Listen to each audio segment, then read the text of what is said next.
अविनाश से बात करनी बंद कर दी। 4 आखिर क्या कसूर था काव्या का?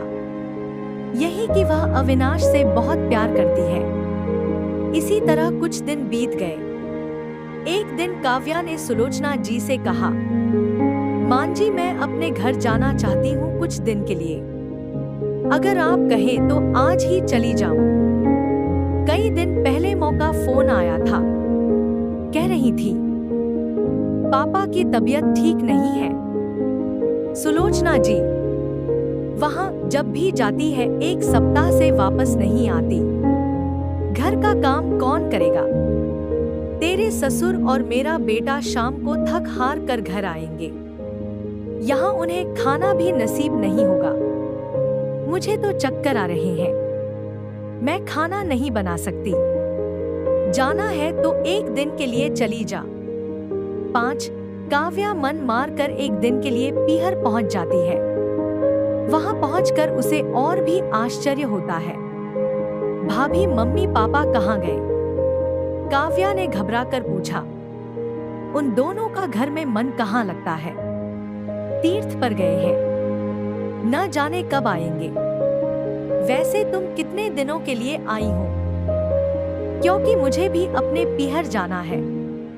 संगीता भाभी का यह व्यवहार देखकर काव्या चौंक गई। क्या ये वही भाभी है जो उनसे बहुत स्नेह जताती थी? काव्या सोफे पर बैठी सोच रही थी। अच्छा, वो जो भैया ने मकान के पेपर साइन करा लिए थे, मैंने अपना हिस्सा छोड़ दिया था। शायद उसी साइन के लिए मेरे से प्यार जताया जा रहा था। काव्या उठकर खड़ी हो गई। भाभी, मुझे कुछ काम याद आ गया, मैं फिर आऊंगी कहकर 6 वह तेजी से घर से बाहर निकल गई। पीछे से गेट बंद होने की आवाज से वह समझ गई कि उसके जाने से भाभी को कोई खास फर्क नहीं पड़ा।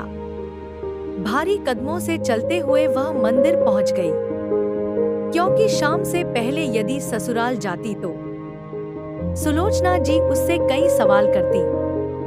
मंदिर में जाकर उसने भगवान के दर्शन किए।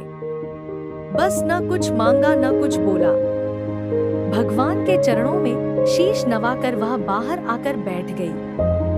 तभी सामने के पेड़ के नीचे उसे अपने माता पिता बैठे दिखाई दिए। काव्या भागकर उनके पास पहुंची। काव्या को देखकर उसकी मां रोने लगी। बेटी, तू यहाँ कैसे?